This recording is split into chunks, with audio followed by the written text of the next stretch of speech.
Baca lapan basmalah. Selanjutnya saya akan kepada Bapak Ustaz Fadul Bautad. Bismillah. Assalamualaikum warahmatullahi wabarakatuh. Alhamdulillah, hamdan katsiran thayyiban mubarakan fi kama yuhibbu rabbuna wa yarda. Asyhadu an la ilaha illallah wahdahu la syarika lah wa asyhadu anna Muhammadan abduhu wa rasuluh. Allahumma shalli ala Muhammad wa ala ali Muhammad. Alhamdulillahilladzi bi ni'matihi tatimmus shalihat. Alhamdulillah, di pagi hari yang berbahagia ini kita sama-sama diberikan nikmat yang begitu agung, yaitu nikmat taufik dan hidayah serta istiqomah kita dalam menjalankan amalan saleh, yaitu salat subuh berjamaah. Semoga dengan amalan saleh tersebut ya Allah terus memberikan keistiqomahan hingga akhir hayat kita. Kata Nabi sallallahu alaihi wasallam, innamal a'malu bil khawatim, karena sesungguhnya amalan itu bergantung pada akhirnya. Ketika seorang dia terbiasa dalam amal kebaikan, mudah-mudahan Allah akan wafatkan ia di atas amal kebaikan tersebut sebagaimana dia biasa melakukannya. Di pagi hari ini kita coba melanjutkan pembahasan kita masih berkaitan dengan HPT ya, yaitu Himpunan Putusan Tarjih Muhammadiyah, yang pekan lalu harusnya kita mulai, cuman kemarin kalau nggak salah ada anak-anak santri ya, jadi sedikit dirubah. Kita membahas tentang Ashabul Kahfi ya pekan lalunya lagi ya kalau nggak salah ya, dua pekan yang lalu ya. Baik, terakhir di pembahasan kita tentang baru di takbiratul ihram. Nah, kalau di kitab HPT kita coba baca sedikit kata para ulama kita yang menyusun Himpunan Putusan Tarjih. Kata mereka, muqaddimatun bismillahirrahmanirrahim, yaitu pembukaan bismillahirrahmanirrahim. Fa idza qadaytumus salata fadhkurullaha qiyaman wa qu'udan wa 'ala junubikum. Jadi kalau kalian hendak salat, maka ingatlah kepada Allah qiyaman sambil berdiri, wa qu'udan atau sambil duduk, wa 'ala junubikum atau berbaring ya, atau berbaring. Fa idza ma'nantum fa aqimus shalah. Kemudian kalau kalian sudah merasa aman, tentram ya, sudah mulai fokus, khusyuk, maka fa'aqimus shalah, maka kerjakanlah salat. Inna salata kanat 'alal mu'minina kitaban mauquta. Karena sesungguhnya salat itu bagi orang-orang beriman punya waktu-waktu tertentu. Ya, jadi ini adalah anjuran untuk salat tepat waktu ya. Jadi salat subuh di waktu subuh, salat zuhur di waktu zuhur, dan seterusnya. Kemudian kata penulis, qul in kuntum tuhibbunallah, katakanlah kalau kalian mengaku cinta kepada Allah Subhanahu wa taala, fattabi'uni, yaitu maka ikutilah Nabi Muhammad sallallahu alaihi wasallam. Maka yuhibbukumullahu wa yaghfir lakum dzunubakum. Maka ketika seorang itu cinta kepada Nabi Muhammad sallallahu alaihi wasallam, cinta kepada Allah Subhanahu wa taala, maka ganjarannya kata Allah, wa yaghfir lakum dzunubakum, maka Allah akan ampuni dosa kalian. Wallahu ghafurur rahim. Sedangkan Allah itu adalah zat yang maha pengampun, rahimun, zat yang maha pengasih. Jadi di awal ya di kitab HPT ini mereka para ulama kita itu menyebutkan dalil-dalil tentang wajibnya sholat. Kemudian dalil dari hadis Nabi sallallahu alaihi wasallam, an Talhah, itu dari Talhah bin Ubaidillah radhiyallahu anhu, sahabat Nabi yang mulia namanya Talhah bin Ubaidillah. Ini hadis dari dalil dari hadis. Kalau tadi kan dalil dari Al-Qur'an, surat Ali Imran sebelumnya. Kata Talha bahwasanya menceritakan qala jaa rajulun ila Rasulillah sallallahu alaihi wasallam, datang seorang lelaki nyamperin Rasulullah sallallahu alaihi wasallam min ahli Najdin, yaitu dari ahli Najd. Najd itu kalau di Saudi itu di sebelah timur. Kan kalau Mekah Madinah kan di sebelah barat ya, pesisir sebelah barat. Najd itu Riyadh ke sana ya, Dammam ke arah-arah Qatar ya, Bahrain ya, ke arah sana ya. Ke arah Iran ya, ke arah Iran. Saudi kan ada dua selat ya. Nah, itu Najd. Datang seorang lelaki dari ahli Najdin. Za'irar ra'si, kemudian dia rambutnya kusut. Nasma'u dawi'a sautihi. Kemudian sahabat Nabi sallallahu alaihi wasallam mendengar suaranya. Wala nafqahu ma yaqulu hatta dana fa idza huwa yas'alu 'anil Islam. Jadi dia datang dari jauh ya, makanya tadi digambarkan rambutnya kusut. Rambutnya kusut karena datang dari tempat yang jauh.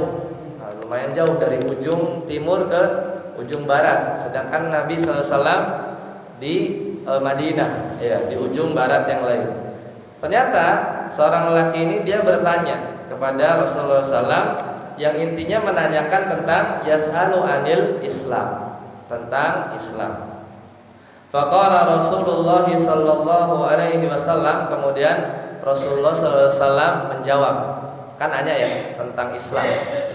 Kemudian Rasulullah sallallahu alaihi wasallam menjawab, khamsu shalawatin fil yaumi wal lailah. Jadi ketika ada seorang laki jauh-jauh datang dari Najd ke Madinah berarti ya, ke Rasulullah sallallahu alaihi wasallam bertanya yas'alu anil Islam, bertanya tentang Islam. Nabi cuma jawab apa? Khamsu shalawatin fil yaumi wal lailah, yaitu salat 5 waktu sehari semalam. Ya, dalam sehari semalam. Faqala, kemudian dia tanya lagi, hal alayya ghairuha? Ya, apakah ada yang lain? Apakah ada yang lain? Qala la, enggak ada. Kata Nabi sallallahu alaihi wasallam, illa an tatawwa'a, kecuali yang sunnah. Maksudnya sholat sunnah. Dia nanya, ada sholat lagi enggak selain yang 5 gitu ya. Ya, nanya hal alayya ghairaha, ada yang lain enggak dari sholat yang 5 tadi? La, kata Nabi, illa an tatawwa'a, kecuali kamu mau ambil sholat yang sunnah. Al hadis muttafaqun alaih. Kalau muttafaqun alaih itu maknanya hadisnya diriwayatkan oleh Imam Bukhari plus hadis riwayat Imam Muslim. Jadi kalau diriwayatkan oleh 2 imam tersebut, Bukhari Muslim, itu sering disebut muttafaqun alaih. Maksudnya bersepakat 2 ahli imam hadis, itu Imam Bukhari dan Imam Muslim. Makanya disebut muttafaqun alaih. Itu hadis yang pertama. Kemudian hadis yang kedua, An Malik ibn Huwairits ya, Huwairits, dari sahabat yang mulia yaitu Malik bin Huwairits radhiyallahu anhu, qala, kata beliau, qala Rasulullah sallallahu alaihi wasallam, Rasulullah sallallahu alaihi wasallam bersabda, ini sama-sama kita hafal. Kata Nabi sallallahu alaihi wasallam, sallu kama raaitumuni usolli, salatlah kalian ya wahai para sahabat, kama raaitumuni usolli, sebagaimana kamu melihat aku sholat. Jadi cara sholat itu gimana? Sebagaimana kalian melihat Nabi sholat. Rawahul Bukhari. Nah itu dalil. Jadi satu di surat Ali Imran, kalau di HPT itu mereka para ulama kita membawakan dalil, yaitu surat Ali Imran ayat 30 dan 2 hadis. Satu hadis tentang ahli Najd yang datang jauh-jauh bertanya tentang Islam, dijawabnya khamsu shalawatin fil yaumi wal lailah. Kemudian hadis yang kedua yaitu kata Malik bahwasanya Rasulullah sallallahu alaihi wasallam bersabda, "Shallu kama raaitumuni usolli." Jadi memang simpel ya.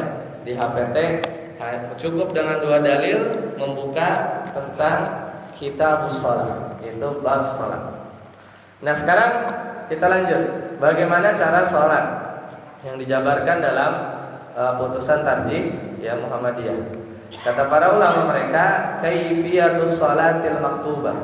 Bagaimana tata cara salat yang wajib tersebut. Kita lihat. Nanti baru kita berhenti sampai apa yang kita mau bahas lebih detail. Kata para ulama kita ya dalam sidang-sidang putusan tarjih dulu ya di tahun 70-an, idza kuntum ila sholati faqul Allahu akbar. Kata para ulama kita di HPT menyebutkan bagaimana tata cara salat.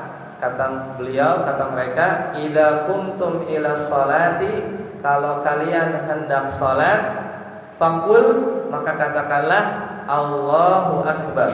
1 ya. Ini yang apa yang kita kenal dengan apa? Takbiratul ihram. Takbiratul ihram itu bukan angkat tangannya. Ya kemarin kita udah bahas ya 2 pekan yang lalu. Tapi apa? Ucapannya. Ya, ucapannya. Kalau kita ngelihat misalnya lagi sholat mungkin di Mekah, ada tuh orang yang nggak begini kan? Ada nggak yang angkat tangan diem aja? Ya, kayak sedekap apa tangannya dilurusin aja. Ya, tapi yang dimaksud dengan takbiratul ihram adalah faqul, yaitu kamu katakan Allahu akbar. Kita udah bahas juga lafaznya ini ya, hanya ini saja. Meskipun ada sekian beberapa pendapat Allahul akbar atau yang semisalnya, tapi yang umum atau yang dianjurkan dalam kitab HPT bahwasanya lafaznya hanya 1, yaitu apa? Allahu akbar, tidak ada yang lain. Ya meskipun di sebagian pendapat mazhab ada. Itu 1. Yang kedua, mukhlishan niyataka lillah, yaitu sambil ikhlas. Jadi sambil mengucapkan takbiratul ihram, di situ ada niat. Karena ikhlas ini berkaitan dengan niat. Kata para ulama kita, Allah faqul Allahu akbar mukhlishan niyataka lillah, yaitu sambil ikhlas niat meniatkan salat engkau lillah, hanya kepada Allah. 2. Kemudian yang ketiga, poin yang ketiga, kata mereka para ulama kita, rafi'an yadaika hadwa mankibaka muhadiyan biibbiha maika udunaik. Nah ini yang ketiga. Jadi sambil rafi'an, yaitu angkat tangan. Nah ini diantara tata caranya. Yadaka, itu kedua tangan kita, yaitu sejajar ya hadwa mankibika, ya jadi sejajar bahu, ya sejajar bahu. Kemudian muhadiyan bi ibhamaika, yaitu mensejajarkan ibu jari kita, ya, ibu jari kita ke telinga. Ya, jadi Allahu akbar sambil takbiratul ihram, mengangkat tangan ya sejajar bahu kita dan ibu jari kita ini ya sampai daun telinga ya, kurang lebih dekat dengan daun telinga. Ya. Itu poin yang ketiga di kitab himpunan tarjih Muhammadiyah. Ya, jadi rafi'an yadaka hadwa mankibaik muhadiyan bi ibhamaika udunaik. Ya, jadi sampai daun telinga. Summa dha. Nah, setelah itu summa dha, kemudian letakkan tangan kita. Summa dha yadaka, kemudian letakkan tangan kita al-yumna, itu yang sebelah kanan, ala dhahri kafikal yusra, di atas punggung tangan kiri, ala sadrika, di dada. Jadi selesai sampai situ, itu poin yang keempat. Poin yang keempat. Jadi 1, jadi kaifiatnya itu di kitab HPT ya, takbir Allahu akbar, kemudian angkat tangan ya, tadi sejajar bahu, ibu jari sekitaran daun telinga. Kemudian yang keempat, dha yadaka, letakkan tangan kanan ya, dha yadakal yumna, yumna itu kanan, ala zahri kaffikal yusra, ya, yaitu di atas punggung kaf ya, tangan kiri kita, ala sadrika, kemudian kita letakkan. Yaitu poin yang keempat. Sampai sini disebutkan lafaznya tidak? Tidak ya. Tidak ada. Ya, karena niat kemarin kita sudah bahas ada di dalam hati. Baik. Itu yang keempat.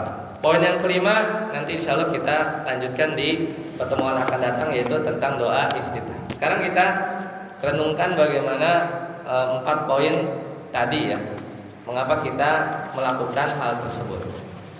Kita urut. Jadi kenapa di kitab HPT diawali dengan dalil dulu? Yaitu dalilnya surat Ali Imran ayat 30, yaitu hadis Nabi sallallahu alaihi wasallam muttafaqun alaih tentang ahlun najd yang bertanya tentang Islam, maka dijawab khamsus salawatin fil yaumi wal lailah. Kemudian yang paling penting yang hadis kedua juga. Kenapa? Karena kata Nabi, kata Malik tadi ya, Ibn Huwairith, bahwasanya Rasulullah SAW itu bersabda, "Shallu kama ra'aitumuni usalli." Nah, kalau kita renungkan hadis, terutama hadis Nabi yang kedua, yaitu "Shallu kama ra'aitumuni usalli."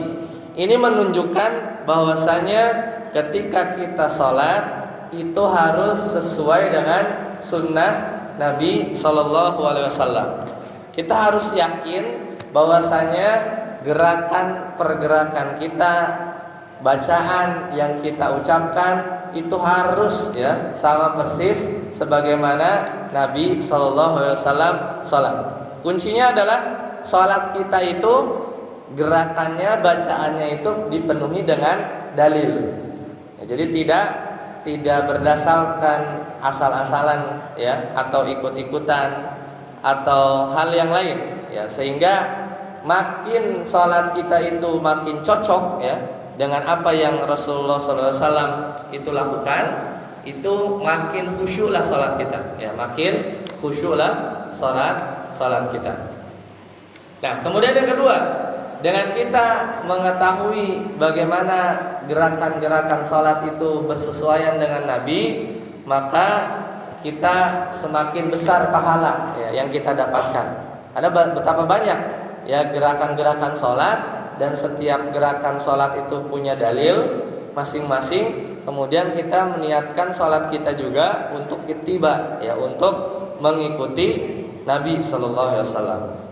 Ya, jadi itu kenapa ya para ulama kita itu mengeluarkan dalil tadi ya, minimal 3 itu sebagai landasan utama. Nah, sekarang tadi di surat Ali Imran ayat 30 kata membawakan ayat ya tadi ya, idza qadaitumus shalah ya fadhkurullaha qiyaman ya. Fa idza qadaitumus shalah fadhkurullaha qiyaman. Jadi awal-awal itu kita disuruh apa? Mau sholat tuh ingat Allah. Ini niat udah dibangun. Mulai dari wudunya, datang kita ke masjidnya ya. Jadi kalau mau sholat, kata Allah dalam Ali Imran ayat 30 tadi, fa idza qadaitumus shalah fadhkurullah. Ingat Allah. Jadi kita mau sholat itu bukan ingat utang ya, ingat masalah hidup ya, ingat yang lain. Biasanya begitu kan? Aduh lagi mumet nih gitu kan. Ya benar juga ya, kita kembalinya ke Allah, tapi apa yang kita ingat harusnya adalah Allah yang lebih dominan. Fadhkurullaha qiyaman, kalau bisa diri, qiyaman kalau bisa diri, wa qu'udan atau duduk, wa ala junubikum kalau sudah parah banget maka berbaring ya, maka berbaring. Apa hikmahnya? Ya, kenapa para ulama kita menyebutkan dalil tersebut? Karena kelak nanti di akhirat kita juga begitu. Pertama akan dipanggil, ya kan, dibangkitkan dulu di padang mahsyar, dipanggil, kita jalan, nggak bisa duduk tuh, jalan, berdiri. Yang dulunya mungkin di dunia duduk ya, kaki nggak bisa jalan, di padang mahsyar bisa jalan, ya diri. Namanya juga hari kiamat, qiyam. Qiyam itu qama yaqumu qiyaman, berdiri. Diri karena dirinya saking lama, makanya disebut kiamat, ya, kiamah. Karena kita diri itu sangat lama di padang mahsyar. Karena Allah Ta'ala berfirman, hafidhu ala salawati was salatil wusta wa qumu lillahi qanitin. Jagalah oleh kalian salat-salat was salatil wusta, terutama salat wusta. Apa salat wusta? Salat asar. Ya, sampai disebutkan khusus ya. Surat Al-Baqarah ayat 238. Allah Ta'ala berfirman, hafidhu ala salawati was salatil wusta. Seolah-olah salat asar itu bukan salat yang 5. Padahal kita tahu salat asar itu salat yang 5 waktu. Karena mungkin berat ya bagi sebagian orang. Banyak orang lalai salat asar. Sampai ditekankan oleh Allah, hafidhu, jagalah oleh kalian as-salawat, salat 5 waktu, was salatil wusta, dan salat asar. Ya, dan salat asar. Karena banyak orang lalai. Salat asar udah 5:30 ya. Salat asar yang kurang ya, karena waktunya itu memang apa ya, udah sore gitu ya, udah sore mepet maghrib gitu, tapi nggak siang-siang banget gitu. Biasanya banyak orang luput. Waqumu, nah di sini dalilnya, dan berdiri waqumu lillahi qanitin, dan dalam kondisi tunduk. Ya, jadi dan hadis yang tadi ya, hadis yang lain juga sama. Kalau kita nggak mampu, shalla qa'iman fa in lam tastati, kalau kamu nggak mampu fa qa'idan, maka duduk. Fa in lam tastati, kalau nggak mampu juga fa ala janbin, maka berbaring. Ya, maka berbaring. Jadi ketika kita berdiri, maka kita sejatinya sedang menghadap Allah Subhanahu wa taala. Ya, kita tunduk ya, kita tunduk. Ibarat kayak dipanggil bos lah ya. Jadi, kalau dipanggil bos, ketok dulu kan. Kita tahu dipanggil, ketok dulu. Udah nyampe langsung duduk gak? Enggak lah. Ya kan biasanya meja manajer bos gitu kan ada kursinya. Berani duduk gak? Ya enggak lah, pasti nanya dulu kan. Duduk gak? Asalnya gimana? Berdiri dulu pasti. Itu menunjukkan bahwa siap datang gitu ya. Atau biasanya seperti itu ya. Itu kalau kita kepada atasan ya, atau orang yang lebih tinggi daripada kita. Sedangkan kita kepada yang menciptakan kita ya, yaitu Allah Subhanahu wa taala. Seperti itulah ya, kita datang itu memang ya dalam kondisi siap ya. Di antara hikmah yang bisa kita ambil. Baik, nah selanjutnya, kemudian fakul Allahu Akbar. Kemudian katakanlah Allahu Akbar sambil mengangkat tangan ya, sambil mengangkat tangan. Apa hikmahnya? Kan takbirnya udah ya, takbirnya lafaz Allahu Akbarnya. Tapi maksud begininya tuh apa sih gitu ya? Kan kita memang ngikutin Nabi, jawabannya iya, Nabi begini, tapi kira-kira hikmahnya apa sih? Ya, maka para ulama menjelaskan mengangkat tangan pertama memang dilakukan oleh Nabi sallallahu alaihi wasallam pertama ketika takbiratul ihram. Kapan lagi? Ketika mau ruku. Kapan lagi? Ketika mau iktidal. Kapan lagi? Ketika bangkit dari duduk tasyahud awal ya. Saya salatnya 4 nih, ya kan? Kita habis tasyahud awal, pas bangun itu disunahkan kita angkat tangan.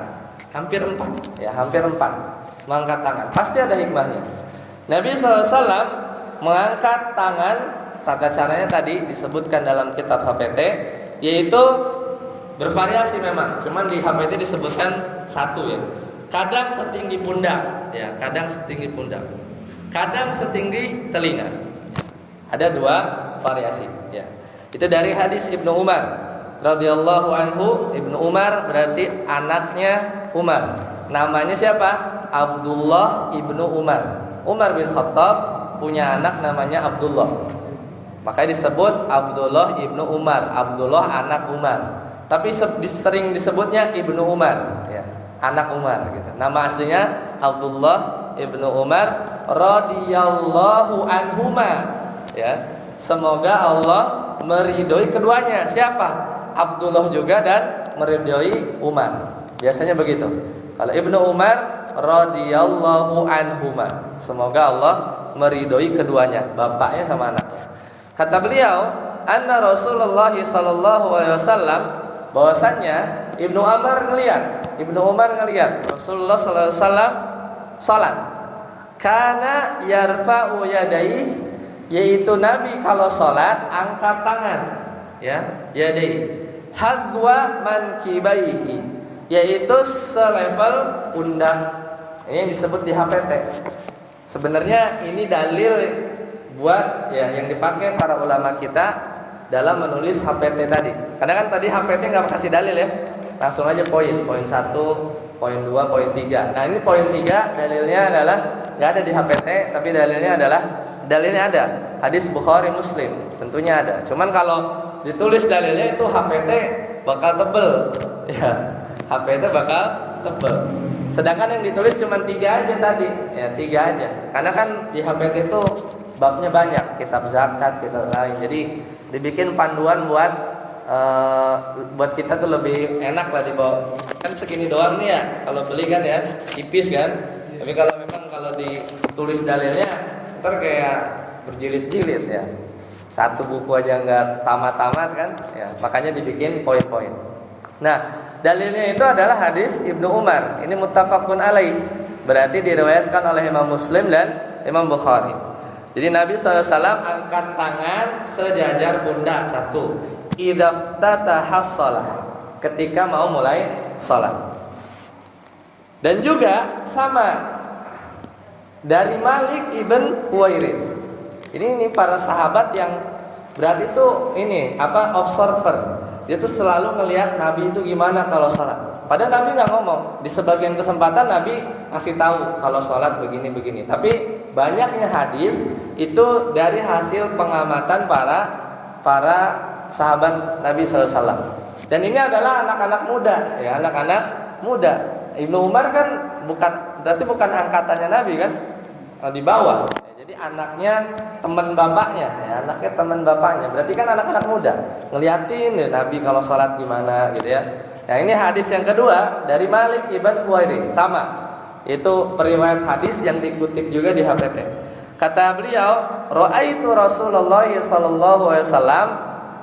Beliau melihat Rasulullah sallallahu alaihi wasallam yarfa'u yadayhi, mengangkat tangan idza kabbara, ketika takbir.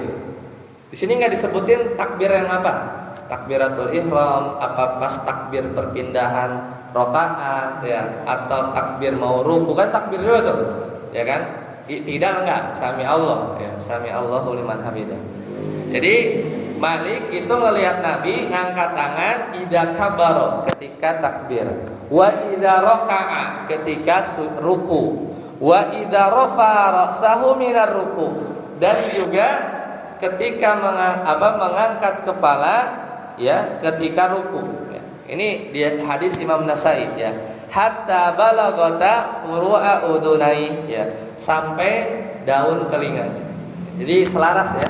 Jadi apa yang disebutkan dalam HPT itu berdasarkan dalil ya, berdasarkan dalil-dalil yang sahih. Nah, sekarang apa hikmahnya?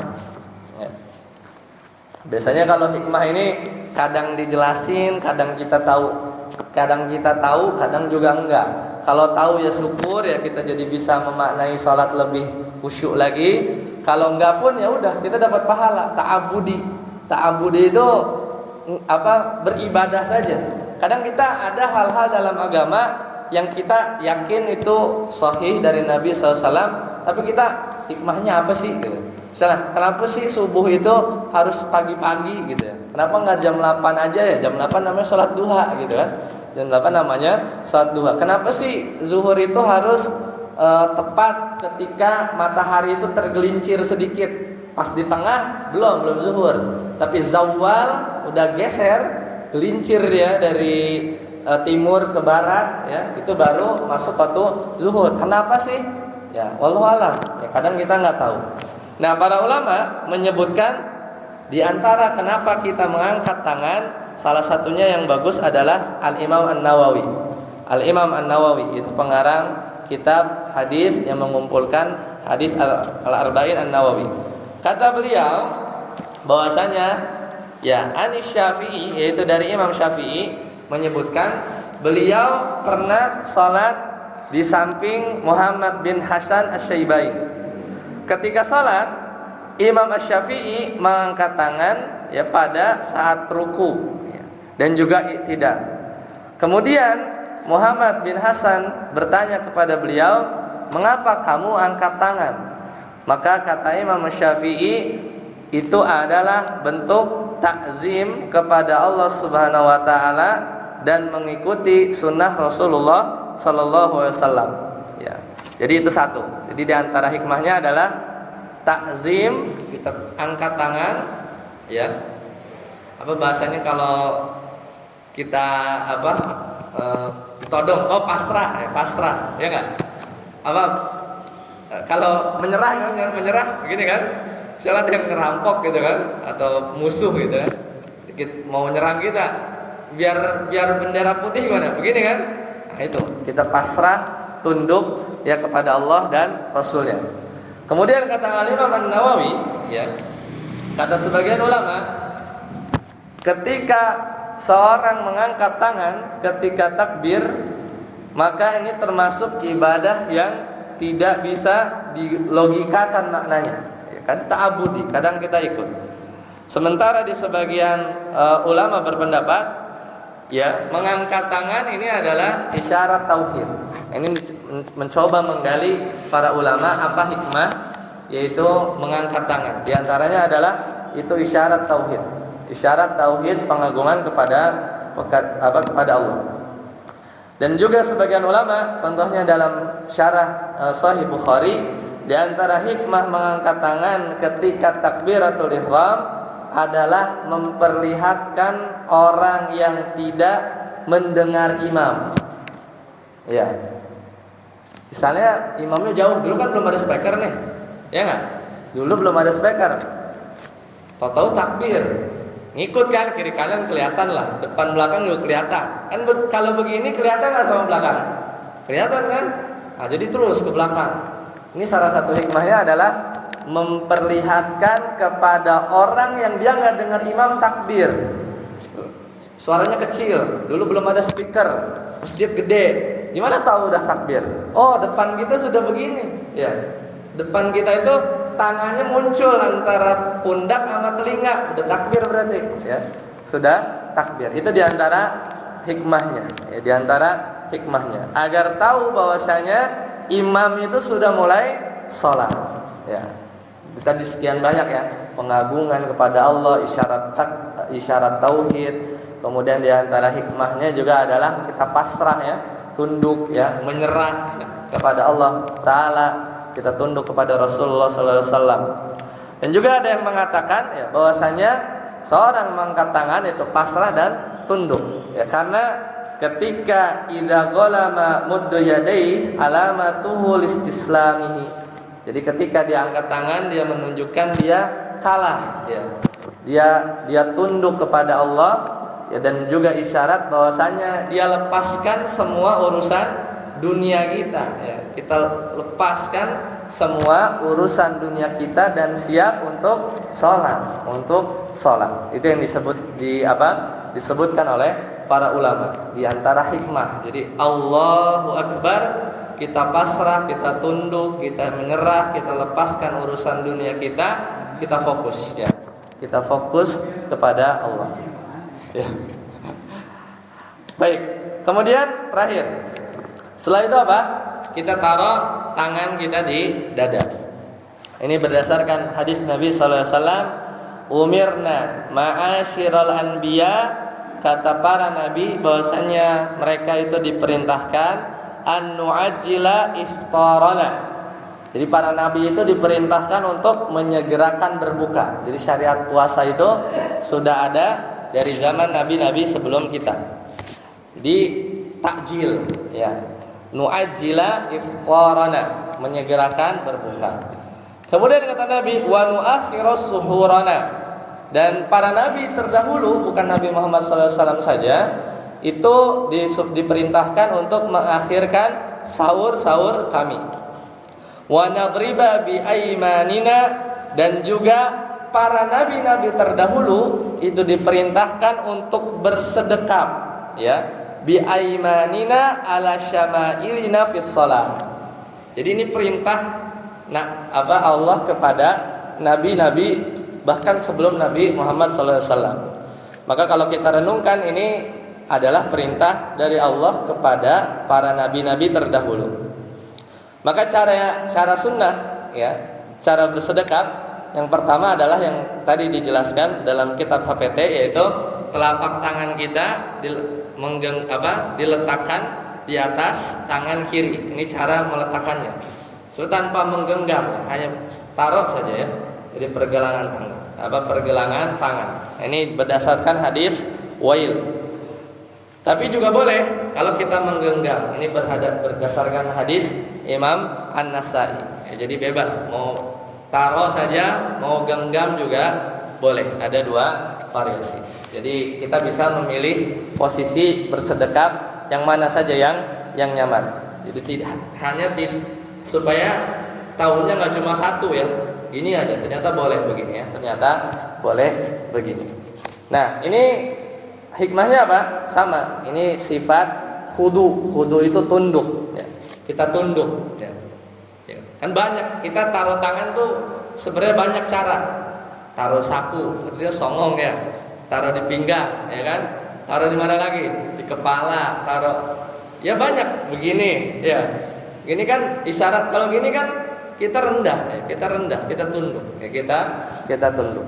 Maka kata Imam Ahmad bin Hanbal ketika ditanya apa maksudnya, ya, apa maksudnya kita harus sedekap ketika sholat, maka kata Imam Ahmad bin Hanbal, huwa dhullun, itu adalah bentuk ketundukan, baina yadai aziz, ya, bentuk ketundukan di hadapan Zat yang maha perkasa. Karena kita mau menghadap kepada satu Zat yang maha tinggi. Wallahu alam bishawab. Semoga yang sedikit ini bermanfaat. Insyaallah nanti kita lanjutkan lagi di pertemuan yang akan datang. Itu berkaitan dengan iftitah, ya, doa iftitah. Sampai sini dulu. Silakan jika ada pertanyaan. Ya, silakan. Ini masalah seperti ya. Iya.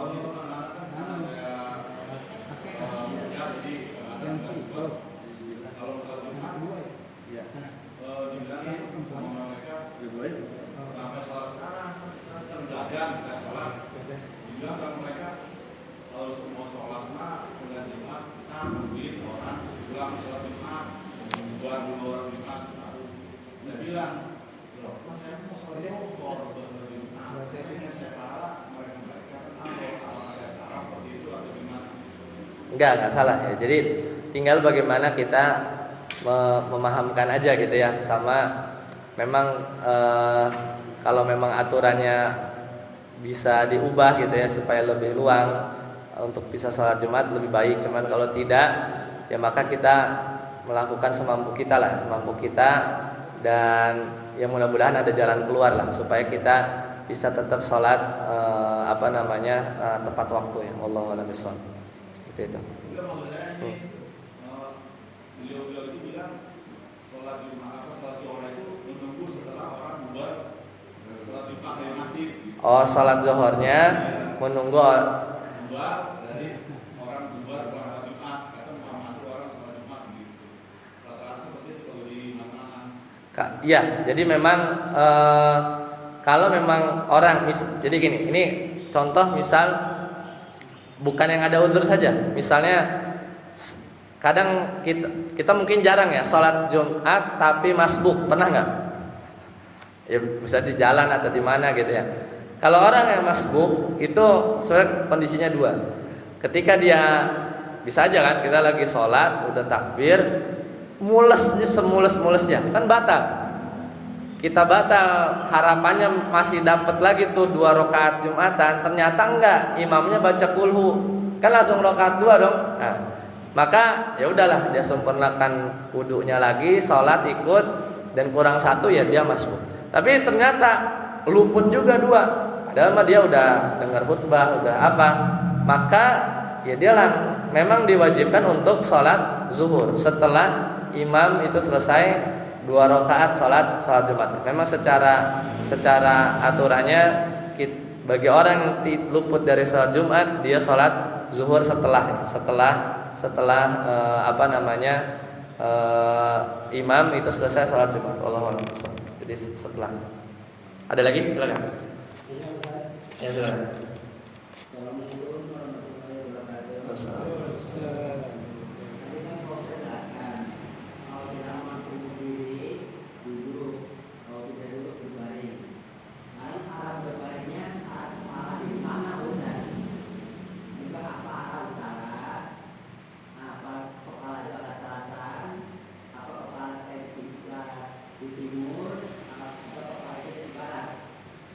Ya. Jadi kalau umumnya orang yang tidak bisa bahkan duduk dan harus tidur, itu bahkan tidurnya saja ya pengaturan posisinya kadang sudah di luar kemampuan dia untuk merubah, ya kan? Kecuali memang ada orang-orang yang bisa membantu, harusnya seperti itu ya. Karena ketika dia masih bisa mengubah arah tidurnya, berarti seperti dia masih bisa duduk, ya enggak? Umumnya seperti itu. Tapi kalau memang sudah tidak mampu lagi, arah itu tidak ya menjadi sesuatu masuk terhadap perkara yang uzur, bisa dimaafkan atau dimaafkan. Cuman kalau memang masih bisa, maka arah kita menghadap itu menghadap kiblat. Kalau kita memang posisi berbaring, ya.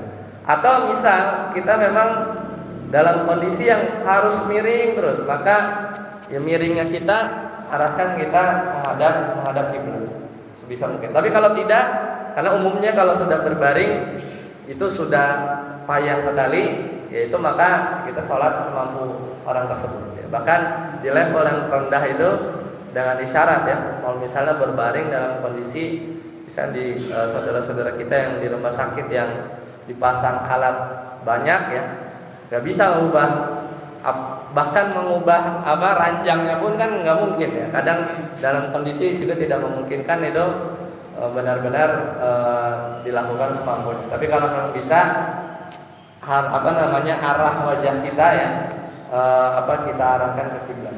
Berarti barat kalau di Indonesia. Ya benar.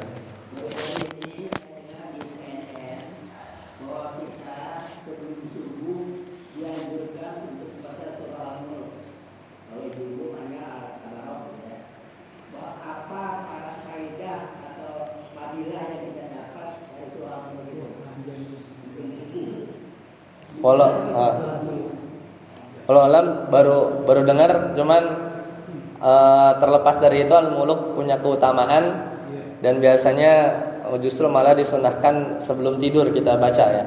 Seperti wallahu alam, saya belum tahu jawabannya.